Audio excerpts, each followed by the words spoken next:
Now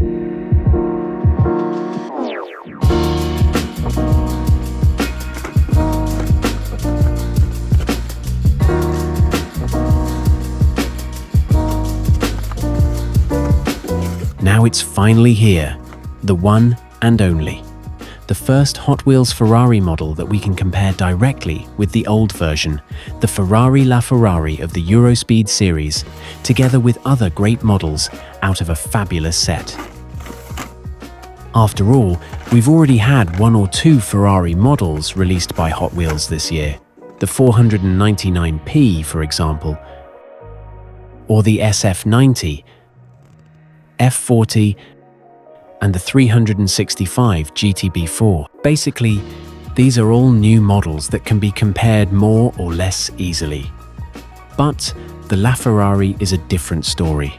This is because the LaFerrari was one of the last models released by Hot Wheels in 2014, before the license expired. Do you remember the video in which we analyzed the 10 most important facts about the new collab between Hot Wheels and Ferrari? We have linked the video above and in the caption. Because it really is as we suspected.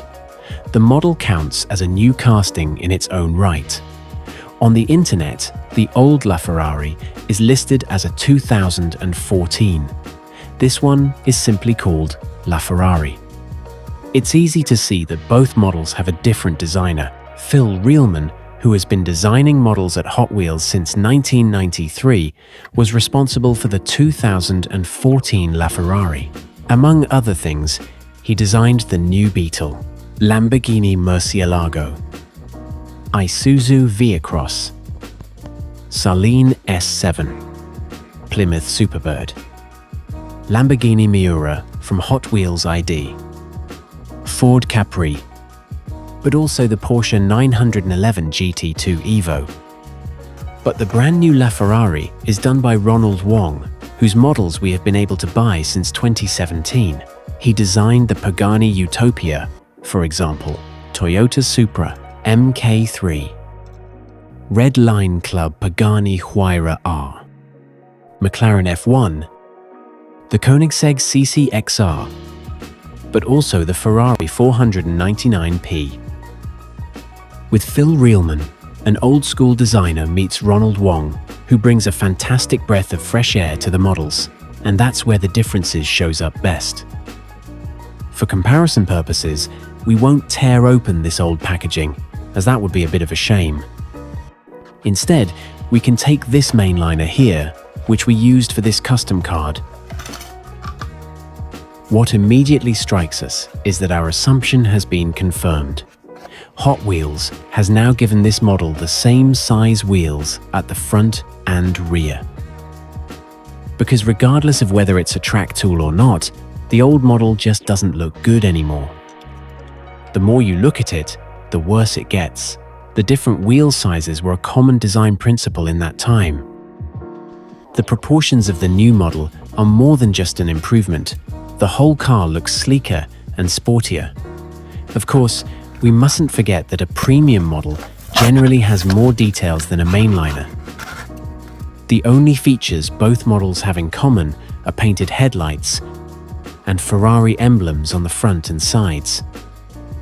At the front, for example, the old LaFerrari is kept simple with a continuous front end. On the new LaFerrari, the blade is not continuous, as on the original. The ventilation slot at the front of the mainstream model is also made from a single piece and is poorly painted. However, it must be said that on the original, only the front section is actually black. Strictly speaking, this should be painted black here. In any case, the centerpiece extends to the rear. In the new LaFerrari, the roof component is also black, contrasting with the window elements way better. Which brings us to another obvious detail. The premium model has side mirrors. And they are fantastically designed. The rear-view mirrors on the original are very complex. The Mainliner model, of course, has no mirrors at all, which was often the case at the time. Sometimes the rear view mirrors were at least hinted at, with points protruding from the chassis. The side air intakes are painted, and another nice detail is the striking silhouette of the bonnet at the rear, which looks as if it could be opened. On the Mainliner, these elements were only hinted at. The rear end looks much better, of course, with the painted taillights, the Ferrari logo, the LaFerrari lettering, and the Formula One style light in the middle. The grey 5-spoke rims are absolute classics and fit perfectly. The Mainliner Ferrari uses the typical PR5 rims, which were used incredibly often on older Ferrari models, and are generally extremely popular with Hot Wheels.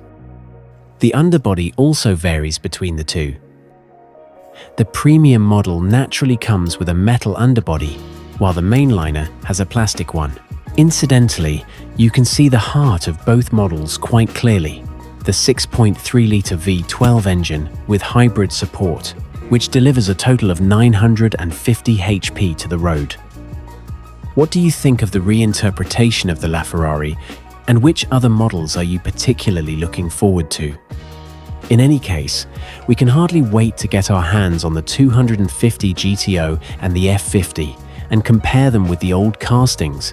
Feel free to write us a comment and subscribe to our channel so you don't miss any more videos from us. As always, happy collecting and stay safe. Cheers!